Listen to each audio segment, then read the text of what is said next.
Diamond Prox is the best player on the U team. There's like game sense and there's like mechanics, and then there's just having like a sixth sense about where to be, even when it doesn't make any sense. I always see him at the right place. He's the god jungler.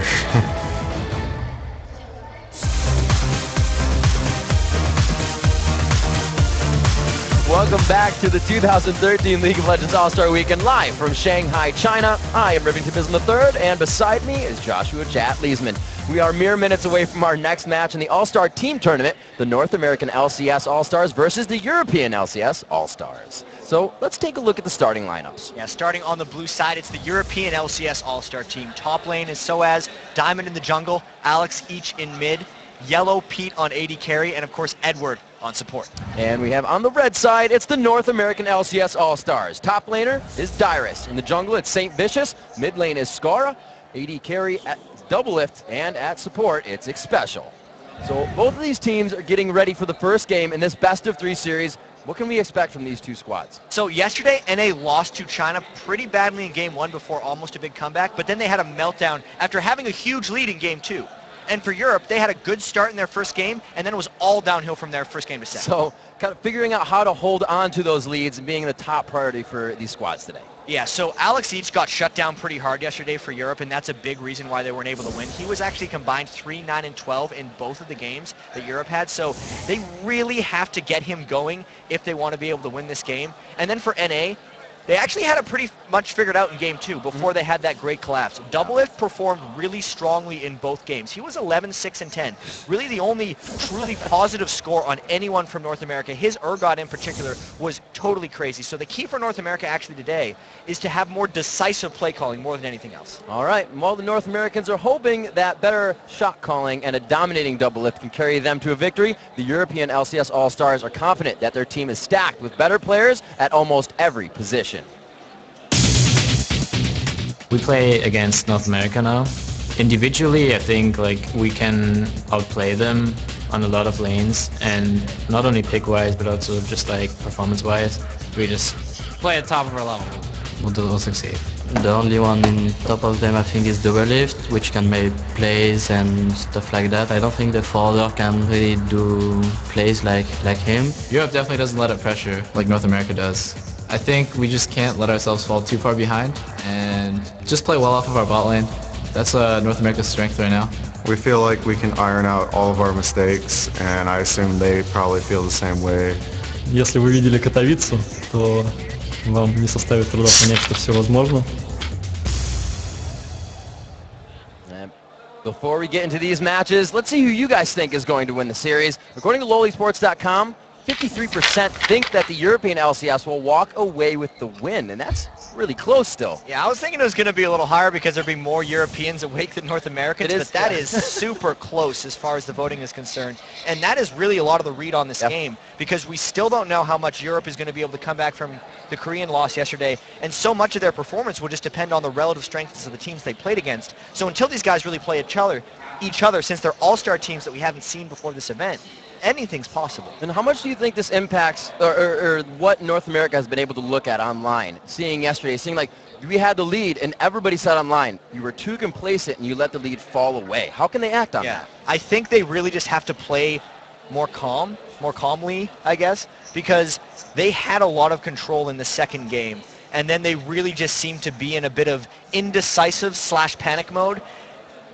For a while, when North America had that big lead in the second game, they weren't pressing their advantage until they tried the Baron, and then they did tower dive after that. What they probably should have done is done a tower dive earlier, and then not even really thought about the potential Baron steal because of how dangerous that was. So just kind of organizing where the strength, the positioning can be. Now, the focus of NA, definitely on to Diamond Prox. Is the jungler a focus, though? Because in the European LCS, Alexsei said at one point, we don't focus junglers because there's just so many to play. It's kind of a spot you just need to beat at its own. I don't necessarily know if they will target Diamond Prox in bans, even though that's a little bit of what Korea did yesterday.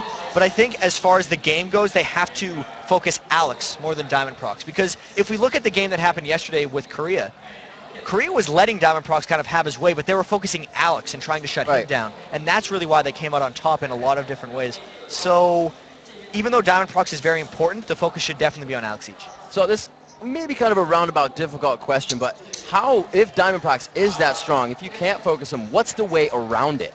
If you can't focus Diamond Prox, it's really just winning the lanes for North America, as bold, Causing him as so silly much as that trouble where sounds. he can't be. Only because it is still an all-star game, Right. and even though these guys have practiced together for a fair amount of time, you're not going to have the team synergy you have with your base team. Right. So a lot of it just has to do with the individual performance of all these guys. And with Doublelift saying that Diamond Prox is always in the right spot at the right time, we'll have to see if that edges into any of their engagements. How cautious do they look going into these fights? Because just in their last game, we saw that Dyrus farmed more than So not. much. It was kind of different in his play style. Yeah, Dyrus was just farm city. He does that a fair bit with TSM, and he lets the rest of Right. the team initiate. But I think one of the problems with that was, with this team, Scarra isn't the same play style as Reginald, so the farm Right. didn't necessarily translate to just being able to walk in at the end of team fights and take it over. I really do like to say that Doublelift's play from game 1 to game 2 was so different in the way he was approaching it, and in his champion picks, because Bane versus Urgot was just a totally different style of play. It wasn't protect Doublelift. It was watch him go in and then figure out where he is. It was let Doublelift make a play, and then everyone else would follow up. That was actually what the North American team was becoming in the second game, rather than what a team like Team Solomid, the #1 seed in North America, where they let Reginald go in and make a play. They were using Doublelift as the AD carry distraction on Urgot, at least. And we even saw Europe kind of bringing out a few of the things that weren't uncomfortable to them, but Alexsei's taking Tryndamere to mid. And we've seen him play it in solo queue if you watch his stream and whatnot online, but that was the first for him. Yeah, that was not necessarily something that worked out. No. Alex got a little bit focused as far as picks and bans go, and more so focused in That the game. yeah, he did. But that game, because they 2v1 to middle lane, he got pulled in by Blitzkink right at the start, and he could just not recover in the slightest. Yeah, and it seemed like the jungler's Lee Sin was just in the right spot at the right time. Man, Insec was awesome yesterday. You cannot give enough credit Yeah. to the Korean team for how well they played against Europe. And it just really took away our metric for how good the Europe team could be, because they got beaten really handily in the second game. And to kind of digress, to show that play, that the camaraderie here as well, it all is all, you know, playing for the title. But in fun and games, after the matchups happened, it was going to be a Diamond going up to Insect, and he was like, all right, 1v1 Lee Sin. And they agreed to it, which Yeah. is awesome. That's kind of an awesome thing to have happen here. That there is still competition, but there is still fun and camaraderie on the side. That 1v1 on Lee Sin is going to be awesome tomorrow. That's going to be the first set of things is going to be all the finals for the 1v1 tomorrow before we get into the championship round Absolutely. of League of Legends, and too good. And it's just even part of the atmosphere here as we sit at the Shanghai Grand Stadium. These people, like I said yesterday, it's just adrenaline drip just hitting us right now. So I'm much. so excited to be on the stage because we were kind of in the back doing interviews and whatnot, and I'm like, all right, I want to yell into a microphone. I want to scream right now. I want to see these all-star plays. And finally, before us, we're going to get that. We're going to get North American LCS All-Stars versus the European LCS All-Stars. You're in the right line of work for that. Actually. Something that people have been wanting for quite some time right now. I cannot wait for this. There's so much just rivalry between North America and Europe, probably more so, at least for the people watching this stream, than any other region that we'll have here. So I cannot wait to see these picks and bans, and I believe they're underway. Yeah, and let's a little bit as they go in, the factor of having the 3 Gambit members coming in as well for that team. You had sOAZ up top, and we have Yellowpete at 80 carry. So how do you feel like that, the 3 members? We've kind of been speaking a little bit. Yeah. How do you feel? The 3 members of Gambit Gaming should be the core of the team, and then I feel like today they might try to default more back to just playing like Gambit, because they know that strategy works. Even Diamond in the feature talking back to I Am Katowice, when they crushed through the Azubu at the time, Blaze and Frost teams who are now CJ Entis, he was saying anything is possible if you watch that, and that's what they could be believing now, but more so in themselves from the core Gambit Gaming team. We'll see what they have. The picks and bans have gone out. Blitzcrank actually going out there. Edward causing enough trouble to find it to ban.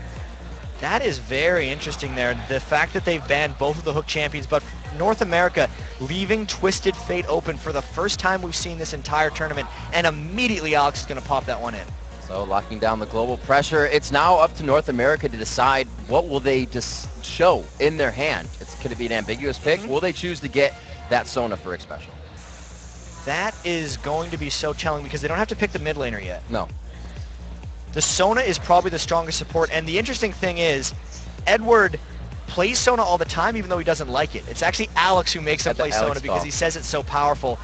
And if we just base this off of what Xpecial has played throughout the LCS NA playoffs, it will be Sona. But if we base it off of yesterday, we can't really be sure because his Janna play was just immaculate. And North America already taking all the time that they have. No reason to go any further with forcing it with the Rumble Lulu locked in right away. The Rumble we should have seen coming, the Lulu definitely surprises me. So the Rumble is something that was super powerful yesterday. It got supercharged PDD just running all over North America in that game, and Dyrus is a prolific Rumble player by himself. But the Lulu play, just so early, really does surprise me. I have to see what the rest of NA has in store to try to combo with that, because I feel like that's not an isolation pick. They're going to try to do something else with it. In Europe, definitely it is a Gambit squad. This says fight. This says we can go in and we can follow TFP Destinies. I really can't wait to see how they pile in. Getting the Zach specifically for Gambit will make them more comfortable. They played a lot of that in the playoffs. They can combo in on pretty much whoever they want. Yeah.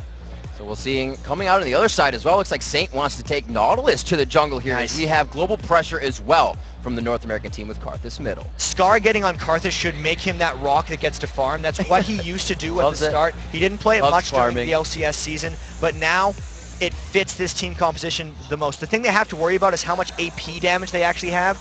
Europe ran into a similar problem yesterday, picking nearly a triple AP composition, and with the Nautilus jungle plus the double AP, if Europe gets a lot of magic resist, it could be trouble. And there's still a little bit of NA history that flows toward Doublelift for this one. They're leaving him for the last so he can get safety, he can get his pick. And they wanted to make sure he wasn't picking in an AD carry blind.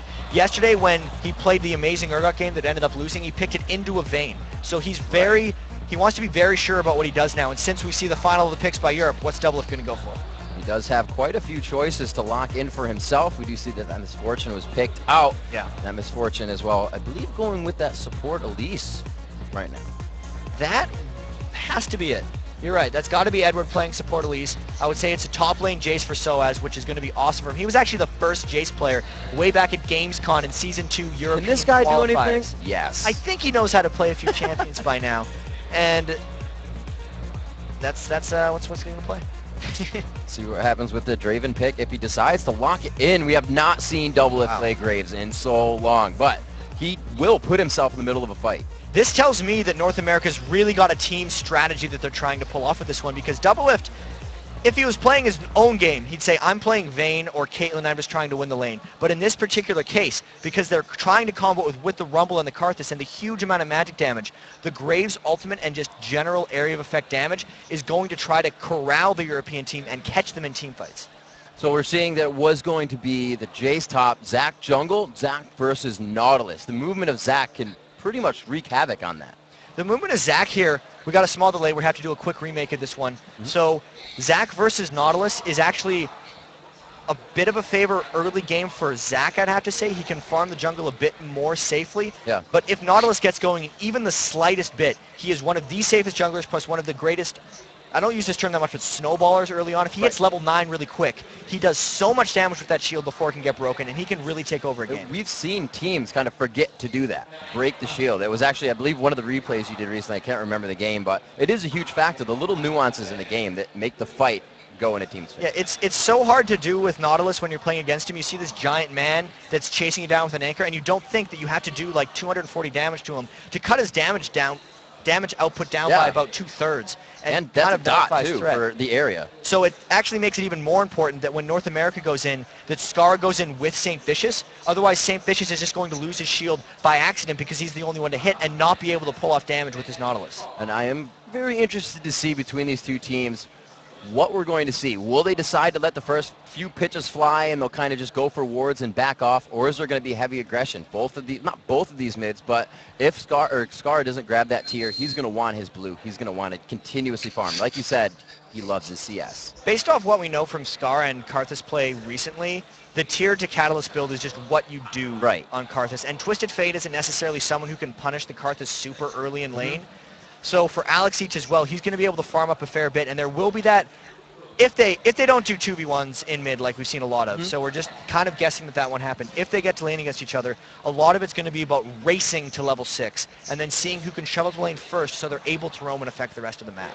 And yeah, like you say, Dignitas kind of one of the teams to switch it up, putting Scarra in the long lane in the bottom, whether he's in Diana. You could do that with Karthus because that all is globally present at 6. So if he's down there, not going to hurt. And we've seen a lot of actually casters just making their way into the side lanes. We saw Ryze top lane twice yesterday, and it completely dominated. And Shy was kind of crazy.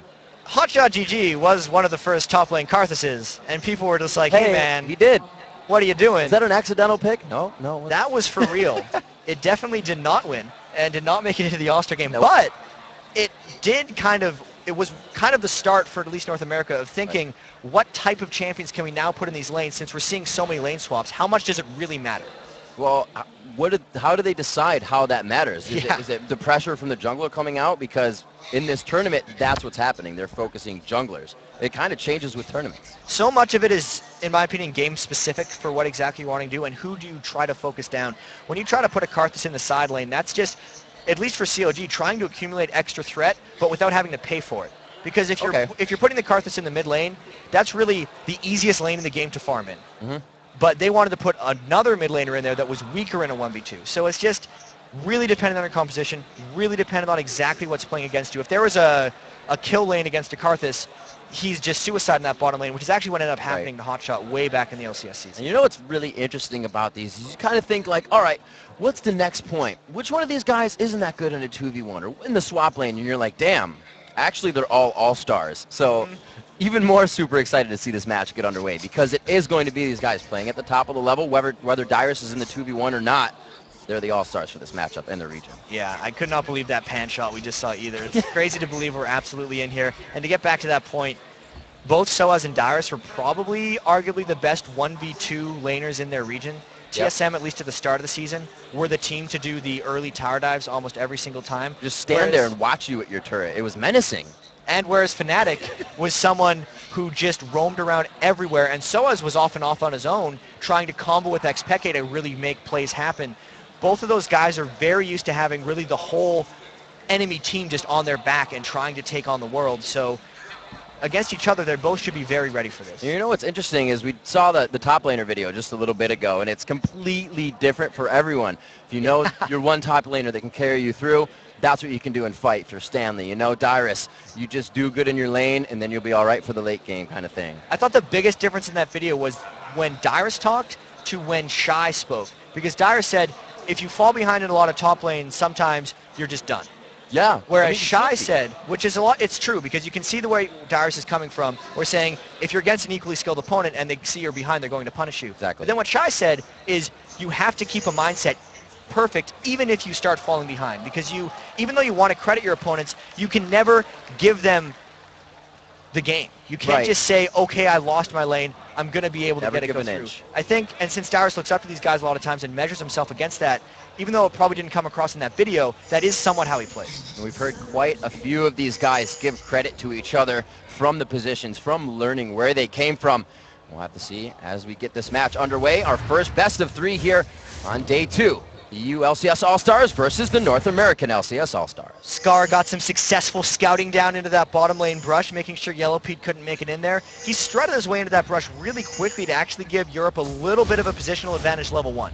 We'll have to see what they continue to do. They are definitely not leaving a line of scrimmage. They are making this a face and body of scrimmage as they continuously push into that Wraith area. They want this ward down very, very much so. And I cannot really say I'm going to see a huge amount of action here since the wards have been placed in fairly good approach paths. The only potential would have been a delayed invade by maybe Yellowpete and Edward, but I feel like that's pretty unlikely. So it looks like everybody's going to kind of stay safe here. The Ping's going towards the bottom lane as recently in that end of the both LCSs. There are a lot of the 140 invades from the Fog of War and the Tri-Bush area. So an ALCS playing it safe. They Pink ward it immediately, and we may see jungler presence down there. And a lot of that could have had to do with, since Scarra saw Yellowpete down there at the start of the game, they wanted to make sure they had control of that early. It could also mean that Doublelift and Xpecial really want to make sure they don't get ganked in that lane by getting some early Pink ward control. See what they do. Alex looking to stay on the side here, make sure that nothing goes too awry for these guys taking their blue buff. And we start the lanes. We do see the AD carry support mid. Doublelift and Xpecial will set up there, and they do actually send Scarra to the bottom. Well, there's the... Sorry about that. There's the 1v2 Karthus that we've been talking about all this time. Yep. Let's see if the aggression from the Edward and Yellowpete lane can make him pay for that. That is a very scary lane. If Edward lands one cocoon onto Scarra, and Scarra's not sat on top of his turret, even if he is sat on top of his turret, there's a chance he's just dead right from that. You know, as Freaks likes to say, these guys are definitely oppressed our team. Absolutely. With Dyrus, Karthus ultimate, or Dyrus ultimate, Rumble ultimate, and Karthus ultimate, these guys are a level 6 and go. Saintvicious bringing up his blue buff here. We'll have to see if we get any engagements from the junglers. It's still very early. Alex taking some pressure in mid. And looks like NA's trying to shut down Alex. have done this a lot, also in North America, because if you're playing against a Scarra or Reginald, a lot of times you do like to try to shut them down in games as well. And we saw Korea do this very well, getting down Alex. Plus, when you're in mid lane, it allows you to apply pressure to the jungler as well. So they're trying to get Alex and Diamond shut down at once. Nice steal there. You know, as we talk back to previous tournaments, it was really Gambit to start the mid to everywhere roam. They didn't have 2 mid, but they did it with the Janna. And now NA really pulling them, giving some of their own medicine right off the bat. Doublelift and Xpecial, not necessarily farming better than Yellowpete and Edward, but that's the trade-off they're willing to have. They're almost sacrificing Scarra for trying to shut down Alexsei, thinking that Scarra is cheaper reliability late game than a Twisted Fate would be. That push, action, very aggressive. Scarra trying to clear his wave out. No help's going to come from Saint just yet. Junglers still biting to their jungles. Zach in lane behind Alexsei, but it does not look like they're going to engage. Everybody's pretty much, like we said, top-notch play all around. There is a bit of a gold lead in favor of EU, though, with that CS. It looks like the first gank of the game might be by Saintvicious up top. sOAZ went a little aggressive there. Saint would have to go right away if he wants to try to catch sOAZ, though. There is no bush, or there's no ward, but it's in the tri-bush, so they are going to be able to get this. He gets the anchor toss down. The crowd control after. Both blasts come in. The harpoon hits. It may be first blood. The hit goes to Saint to support the assist to Dyrus. Blind hooking into that wall and catching sOAZ was a risk worthy of taking. That really was what secured them that kill, because then after the flash, they could just follow and continually apply that red buff slow. So a great start for Saintvicious and North America. You know, Jet, you said Nautilus is one of those guys, if he gets a kill, he can really get going. Rumble. We saw PDD do it one after the other. It's now in Dyrus' hands. We'll see if EU can shut that down. Especially since Diamond got shut down a little bit by the 2-person lane in the mid. Unless he makes a play fairly soon, they could really be struggling with Dyrus in this lane. So Dyrus looking to just flame spit down the rest of that lane, get himself back and get some purchases down. Alexsei doing what he can to keep them off the turret, but not too much pressure. Doublelift trying to get the shots down, but they haven't done too much damage there. Yeah, the main focus of them in the mid lane was not necessarily to push down the turrets, so it seems, but to invade the jungle and just get control of the map. The thing they're going to have to worry about here is if Scarra can't hold his bottom lane turret, as well as Alex is holding this one, because we could get a turret discrepancy and essentially get rid of the advantage North America gained with that first blood gank. See what they can continuously do with that pressure in mid. They don't have any wards or any wards more to put down, so it looks like with the 2 in their face, they still stay with 1 pink ward to their bottom side. Looking pretty safe there. I mean, they just saw Zach. Yeah, so they right. know they're pretty much safe. Diamond has no buffs as well, so a gank is a very low success rate if they try to chase him down. And they also have the added bonus of having a little Saintvicious there, taking away some jungle. Oh, just on the other side of the wall, if he knew, only if. And looks like they are, once again, going to take up that jungle, and they were giving Alex harassment as well. He wanted to back, but with the waves being pushed so much, he had to stay for the bit of experience there. Finally going back now, the tier in the hands of Jace. Alex picking up that ring for himself. Looks like we will get it started. Saint picking up the mobility boots already. And look out, Diamond, Saint, Xpecial camping in a brush. This will be slow. Down, they may be able to take him out. He's waiting for the shot. All the crowd control has been used. He hits up the slow. Oh, he gets turned into a bunny. That's not going to work for you. That's actually a dragon, but you're still not going to get away. Timely polymorph by Xpecial there, making sure he could not charge up the elastic slingshot on Zach, but he still did have the flash. That is more shutdown on Diamond, though, so they are definitely seeming to target the middle area of the map, trying to combo Alex and Diamond out early in this game. If you're not afraid of what's destinying in, it's not really that much of a threat. Not so yet. Right before that level 6, 25 CS to 24 there in mid. It's a super low CS game, except for the 80 carries. They're all half behind them. Yeah, because we have to consider that in the top lane, Dyrus and sOAZ have been battling it out, plus the gank. And sOAZ was winning that lane pretty hard before, so that's why it's a bit low. And then Scarra in a 1v2 is not going to be able to farm, plus all the pressure North America has been trying to put on the jungle is sucking Alex away back and forth. So with all that happening, Europe is winning the farm game because it's 8.9 to 8.8k, even though they're down first blood. And, you know, Kobe said it before, what's the best way to stop that snowball is keep warding. Wards to the top of Alex, 2 wards over to the dragon, and still 1 for the top lane. So these guys do not want any more of this pressure to go awry. And it's interesting that both of the supports have actually went for the health crystal as well instead of going for, I'm foolish, they're going for an early side stone. It builds out of a health crystal. But they're going to be going for that war control real early. So let's see Diamond getting hit up a little bit more. Does still have his passive from getting out of the last fight. Looks like the blue buff is pressured though. So this is NA trying to really push EU around. And Saint's going to be hitting his power point level 5 through 9 is really when Nautilus sees his absolute peak. He's got a great start here, and with that booster, they're definitely trying to keep Diamond and Alex down. So this is good. The Alex is getting hurt, but Scarra is getting hurt as well. So they're going mirror on that, but who is it going to help more? Scarra is still going to be able to get that ultimate off on the backside. Destiny comes in. It's too hard to tell at this point. It really depends on if Alex can get any control of his lane so he can roam around. If Doublelift and Xpecial keep up this type of pressure, Alex won't be able to move elsewhere. But we have to keep pointing out that due to the Twisted Fate passive and due to the amazing farming of Europe, they're actually dead even in gold and potentially taking a lead, since I don't think Scar's making it back to this turret. This turret may go down. We see Yellowpete putting a few shots on it, but he's not focusing it with every auto attack.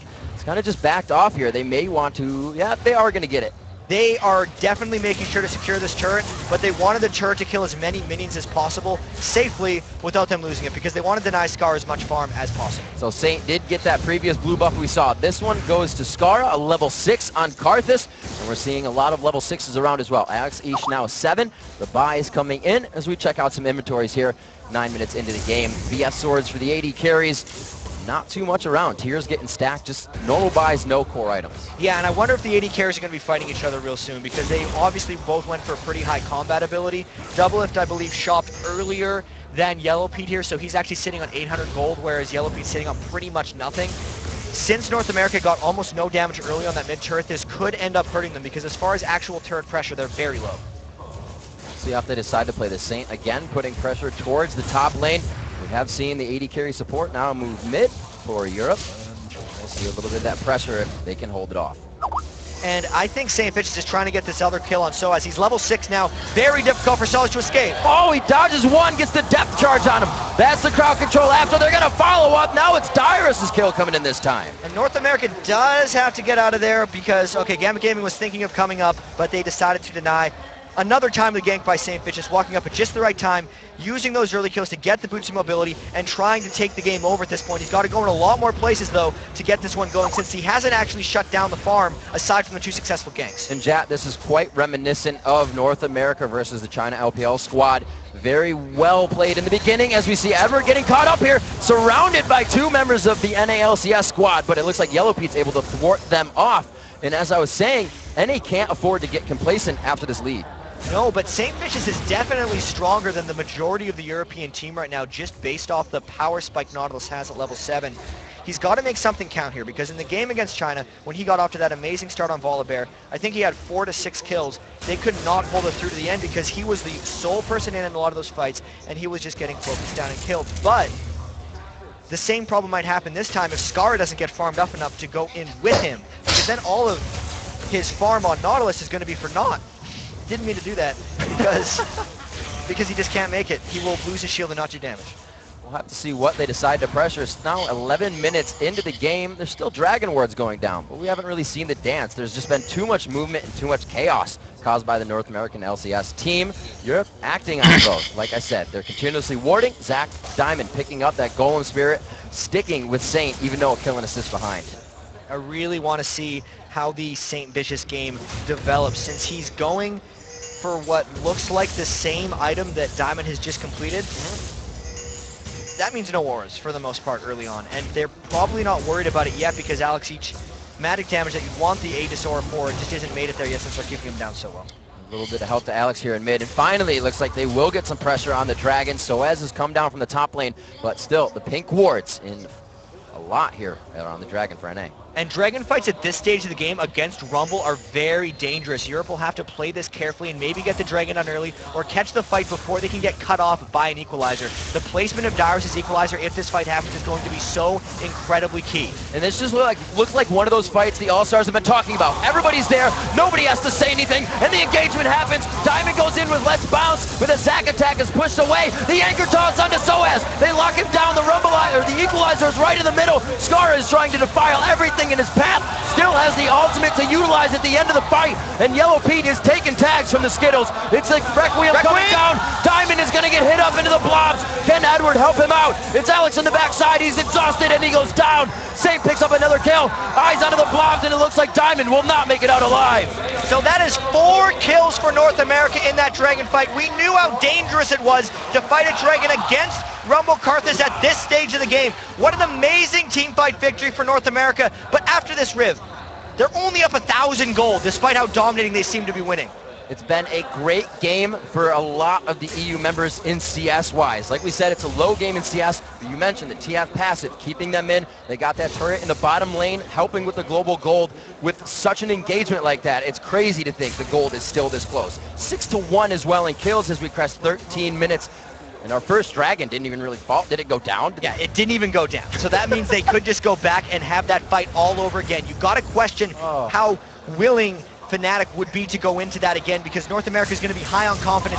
There they go for sOAZ. One after the other, the anchor tosses come in. Will they be able to lock it down? The crowd control is there. Zach Diamond comes in. Got to remember, the passive is down. Dyrus picks up 1 kill onto sOAZ. Looks like they have a good control of this fight. Alex pushed down up top, and NA just kind of messing around with EU right now. The wards are down, so full vision for both teams.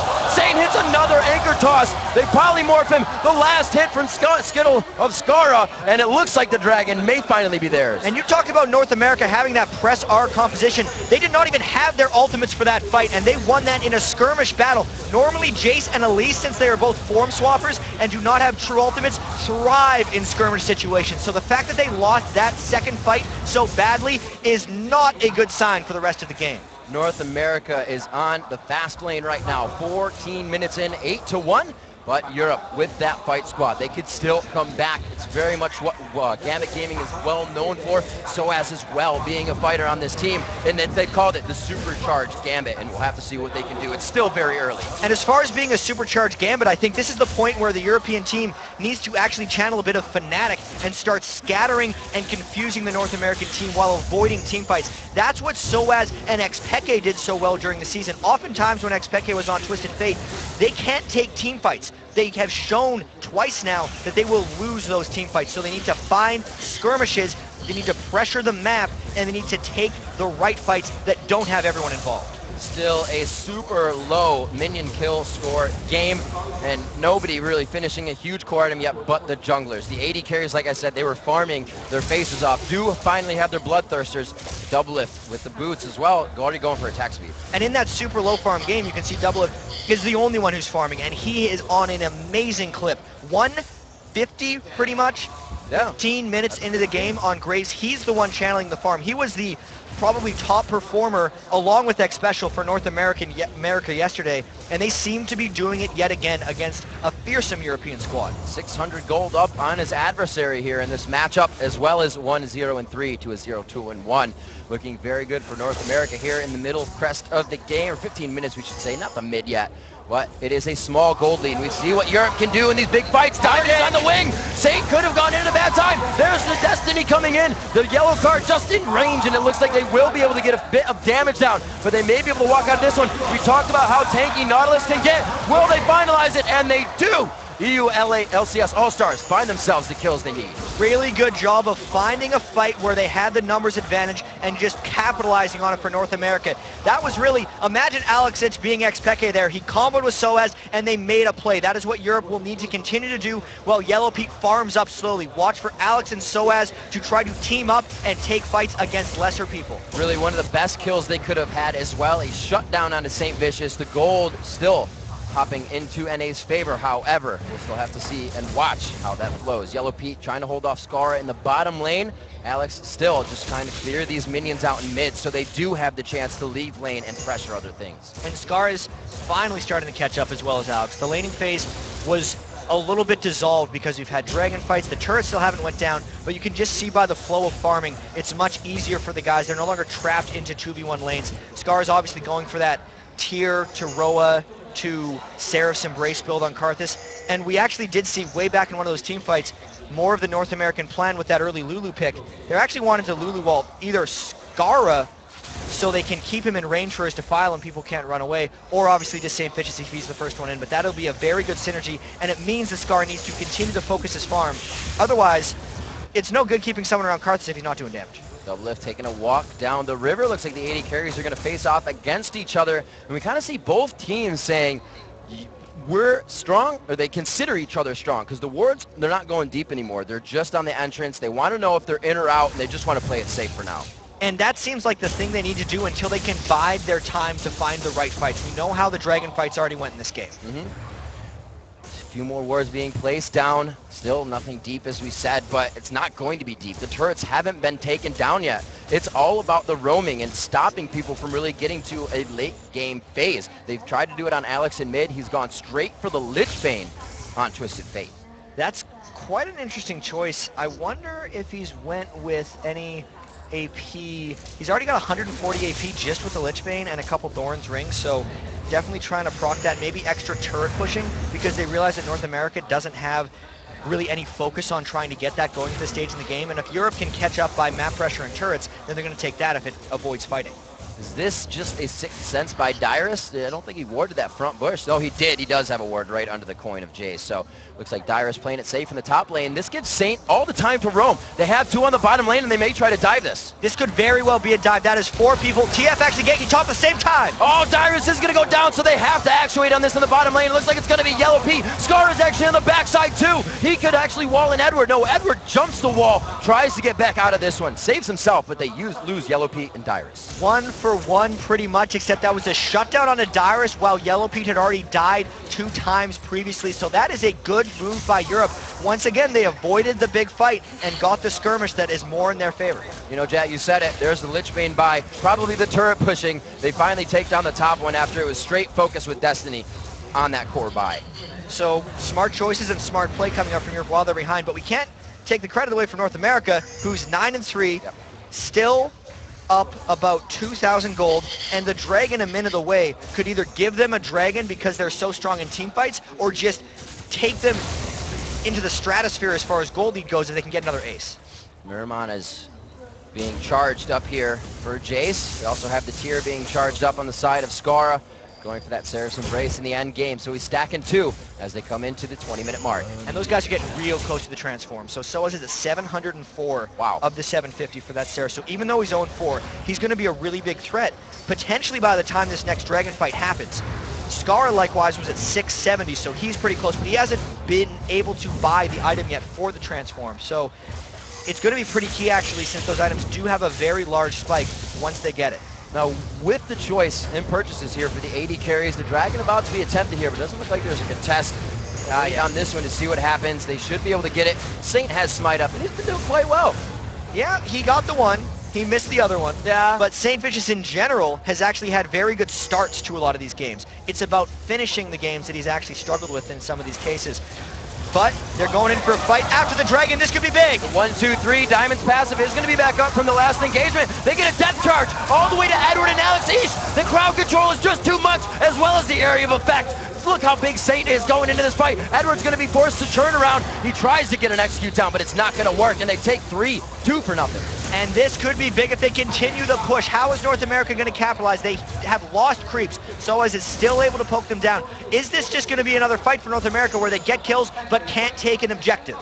They're pushing it. They have very low HP, and that's one of the scary things we see teams not be able to get around or just coordinate themselves to. You get low, you don't have the minion wave, you win the fights, but it doesn't matter if you can't push something after. And North America is going to have to figure out a way of doing that. One thing you have when you get the double AP composition is your turret pushing is actually a lot slower. Right. If you had a Jace on your team and you can both just wail on the turret. Since Rumble's melee and Karthus' auto attack is actually pretty bad, that won't be big. But Doublelift with a lot of items just chasing down Diamond. Forcing the flash on Diamond. Does he decide to go in? He's got the blue buff. He hits the passive. He may be able to lifesteal. Oh, this could be bad news bears. Doublelift gets the exhaust down. Oh my gosh, the Red Whip comes in. He doesn't have enough for collateral damage. He gets the first kill. You are not going to slingshot in, and he holds himself back. Doublelift actually came very close to getting his team a double kill there, and this is now North America's time to take the objectives because people are down, their AD carry is wailing on a turret, and the rest of the team is pushing mid. This is perfect push by North America. It just got bolstered in the top lane. They had a kill for Jace, Diamond, and Alex. Then they went ahead and shut that down after their reactionary in every one of their moves. And since they know the Twisted Fate ultimate is down, plus he's dead, it's going to be a very long time until Alex can actually aid an extra fight, which means this push for North America can continue. Oh, there's the poke though. We got sOAZ getting a bit of that Miramon damage in now with the Brutalizer. They're going to have to be careful on these engagements because they've gone for a lot of damage, but you see Saint so far ahead, Bulwark already. I just got distracted by Doublelift's 250 minion kills because he has those at 22 minutes right now after getting a whole bunch of kills in that top lane. That is an absurd number on Graves at this stage in the game. 9,000 gold. He is 2.3k above Yellowpete at this point.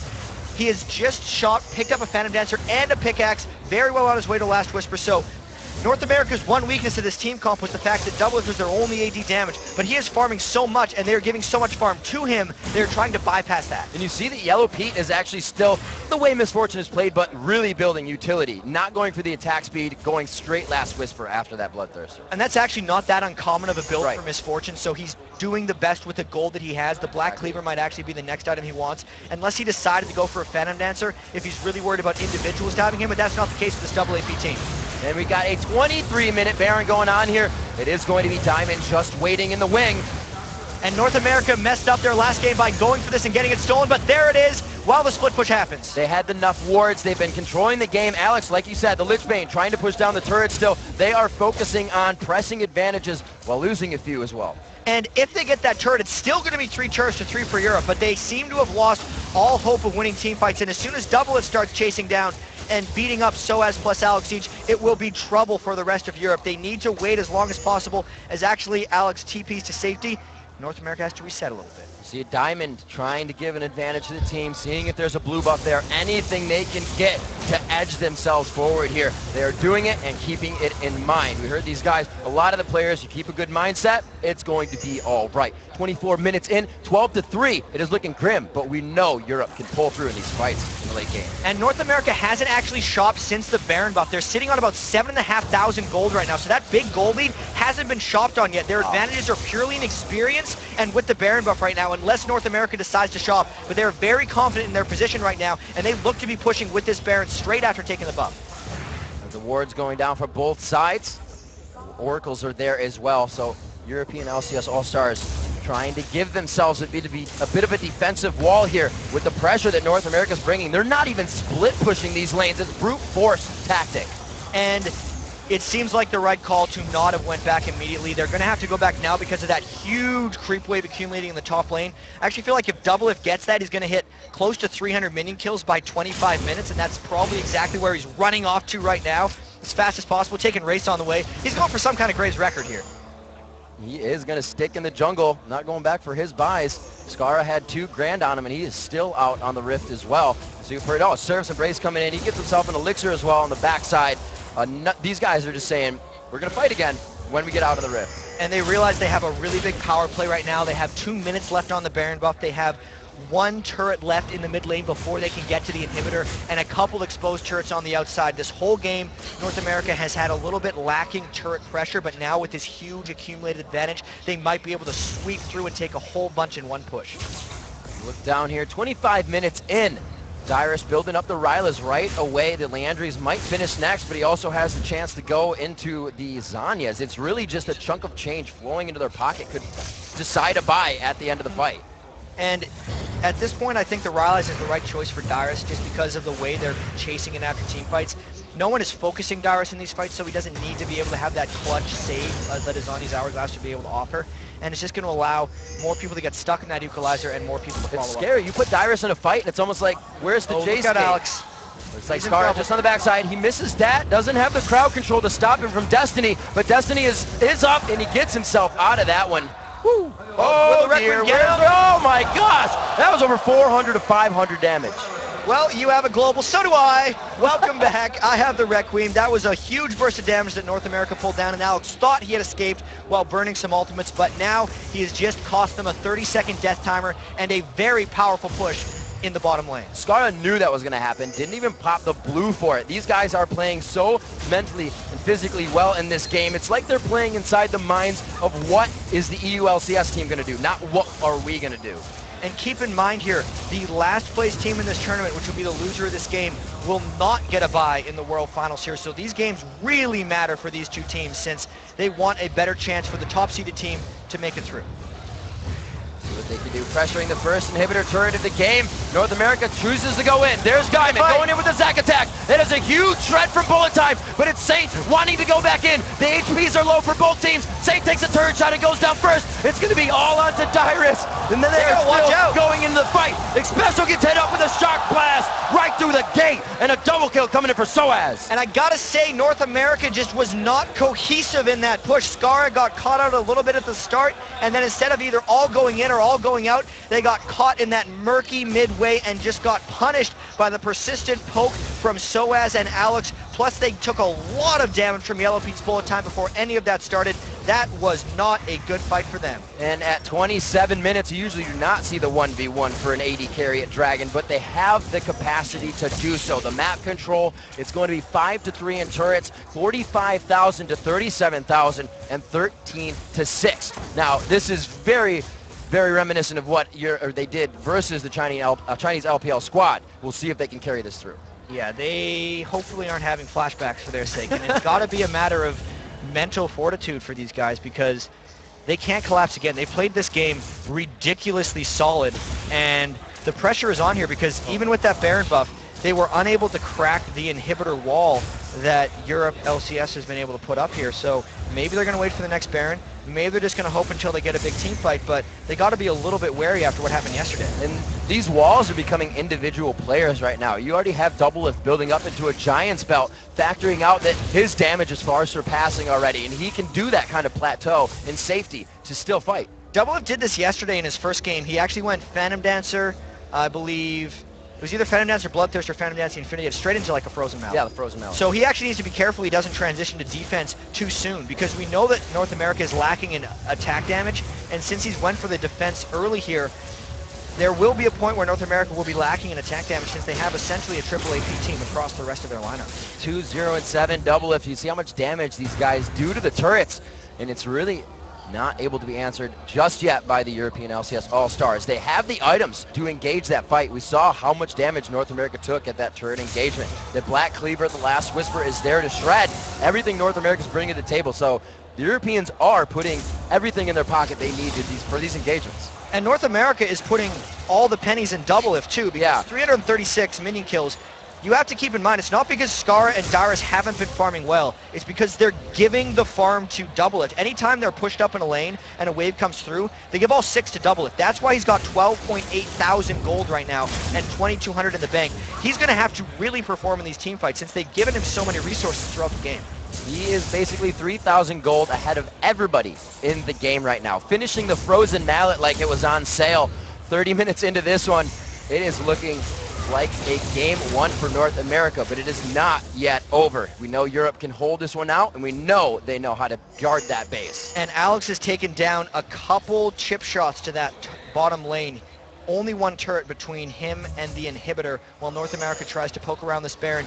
North America's going to want to initiate fast. Diamond gets hit there. The ward control is going to allow them to engage this. Let's Bounce is out of the fight. There's actually a misfortune with Alexsei, so unless North America gets this Baron down super fast, that inhibitor's going down. This is going to be very big. That attack speed isn't there. They got to worry about the steal too. They are going for it. The steal is not, could be there for the elastic slingshot. It does not come in. The turret goes down. They're still just waiting on the outside. Will he decide to go in? Oh, they get the transformation of the polymorph onto him. It's going to be Doublelift picking up the Baron. They're still on the inhibitor. It looks like they're going for Nexus turrets in the base right now. The pip showing you the damage, and it looks like they're going to be able to take out Diamond. But they're losing their base. They got to get back. They could lose the base here. Oh my God! They are going to go for the next Nexus turret. It may go down. They take down one. It's going to be Scarra coming back. Here comes Requiem. Keeps him in. The Nexus is down to half health. Do they have enough damage to take it down?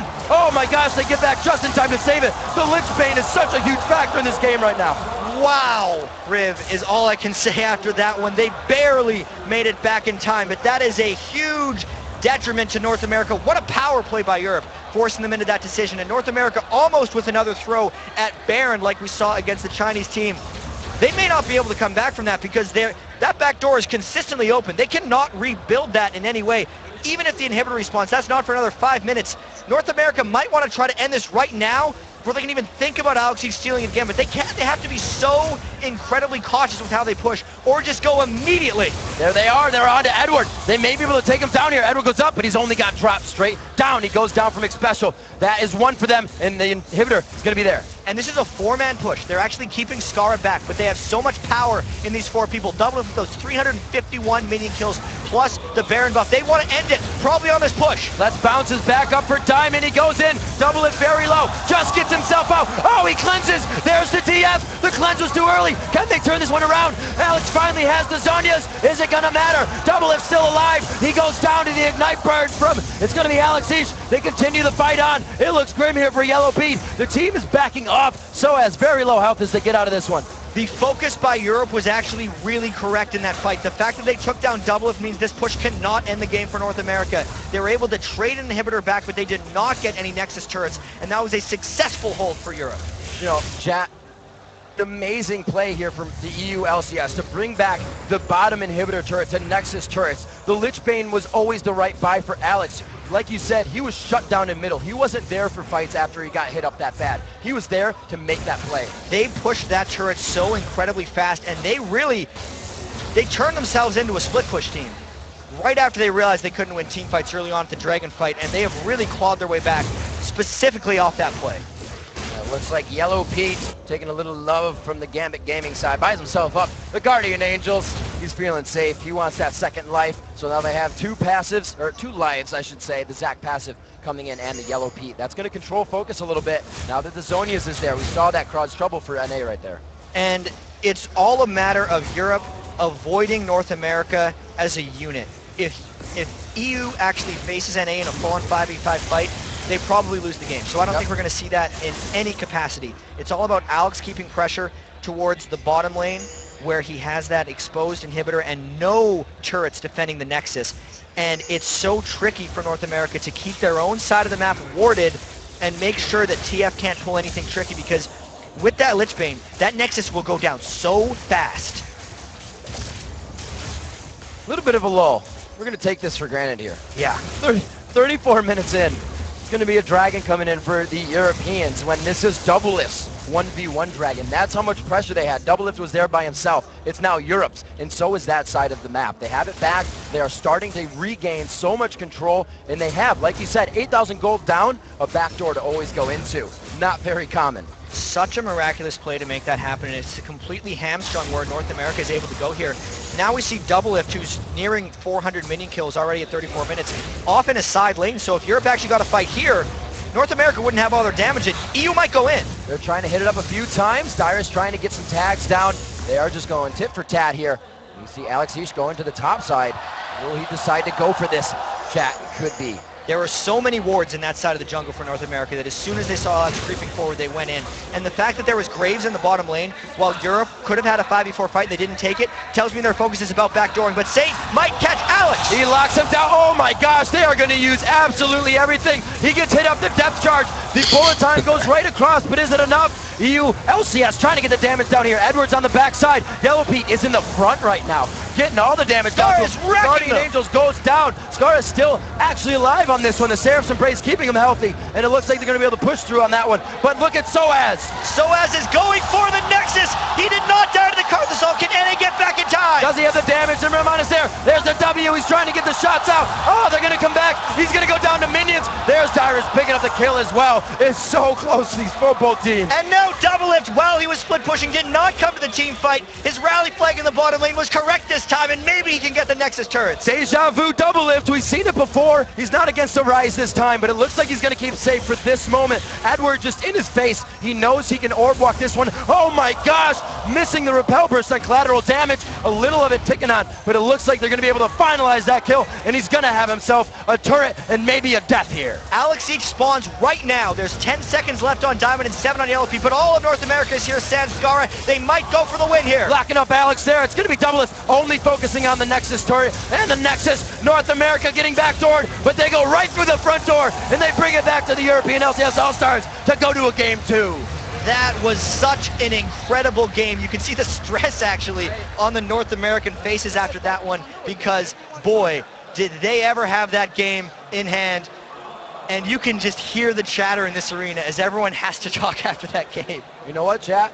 The community said 53-47. That was about it. So it's looking like that's a damn good prediction.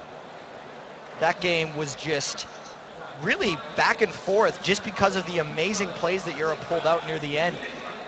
Alex really tried. sOAZ underestimated the power of the minions near the end there, and Scarra actually did a whole bunch of work in that team fight, considering he'd given so much of his farm the whole game towards Doublelift, and then they actually won the last fight close to 4v5, maybe in part because the focus of Europe was on getting the Nexus rather than just winning the fight that was in front of them. Absolutely, and we saw a completely changed team of North America to face the LPL squad. They probably went on Reddit, read all the comments. Guys, why'd you start to lose mid-game? And really, it was interesting that they were able to do it this time, too, because Doublelift was out of the fights. He was farming and still was able to come back and help the team when they needed it. And I got to see what his final minion kill was, 408. That was a 36-minute game, 519 on Graves. Really amazing performance. Aside from that Frozen Mallet, just full offensive builds. That was... That's a lane woozy. He lane paycheck. Doozy? No lane Doozy. taxing. Absolutely a doozy, indeed. It's only going to make for a more amazing game, too. I mean, both teams fought perfectly. They just have to figure out why it affected them so much in the early game. Just the Wraiths getting pressured on Diamond. Diamond is usually everywhere, and they really did focus it. Well, even at the first Dragon fight, we really saw how much control North America had, and it wasn't until that mid-game falter that they did start to fall behind. If we think back to actually the last 2 games for both of these teams, Europe has lost most of the game consistently twice in a row, whereas North America has won most of the game twice in a row now. So if we're thinking about momentum carrying over across these days, North America would have a huge edge. And momentum is huge. We've heard every player say it. But now let's send it over to D-Man and Freak to take us through the game one's biggest plays. Thank you very much, Raven. What an amazing game to start with in that series. Wasn't really expecting it. I thought the lane phase, I thought this is all over. This is all over so easily, but what a crazy ending. The crowd in here absolutely went wild. I gotta say, I love the crowd. It's one of my favorite things about live events. On cue. On cue. I'm actually... Yeah, I gotta say, I'm jealous of you guys at ULCS. You get live crowds at your... I thought they were going to go again, sorry.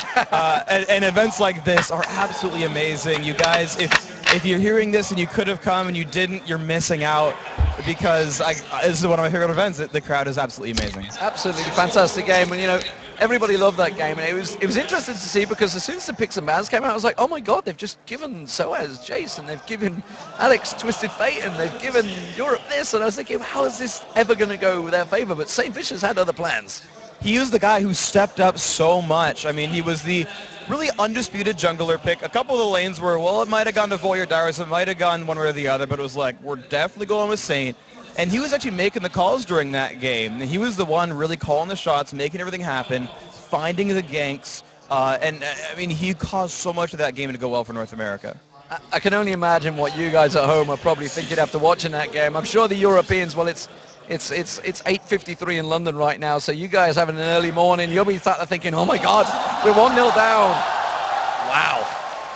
That's how wild this place is. It's pretty loud in here. 8:53 in the morning in London. The Europeans waking up to this one and thinking, what are they going to do? What are they going to do, Freak, to get back into this one? Let's take us through this match. Yeah, so let's actually start out with a replay of one of the big team fights, because that seemed to be the downfall of the Europeans here. So it's a dragon fight, and you kind of look at the sort of uncoordination, I would say, of the European team. Let's roll the clip out. It's just 2-0 right now, but it gets really, really bad really fast. So as pokes out, they have vision, they spot the Americans coming in, but just watch the engage. It's so incredibly strong. Just watch Saintvicious on Nautilus, right? He gets jumped on, but Diamond's kind of alone. The team follows up a little bit late. The stun comes off and actually hits 2 to 3 people, and the equalizer hits everybody as well, and so the area of effect damage output is just there, and they burn everyone down. And now watch Scarra. He gets wild growth. Of course, no one's actually hit him early on. The early engage by the Europeans didn't go for him much at all. Scarra finally falls over, gets to requiem everyone across, and you just see the team fall over at this point. You know, at this point, it's cleanup crew, because the damage came off from the wrong sources for the European team. You get easy cleanups at this point. You got stuns on the right guys, focus on the right guys, and it was a coordination team fight, really, is what it was. It's a 4-for-1 because of coordination. And speaking of coordination, one thing that I always noticed in those team fights was the fact that Yellowpete got caught a lot. He was always hooked in. Saintvicious was on him every single time. And that's kind of troubling, honestly. Like, he's a very, very good player. He's on a strong team.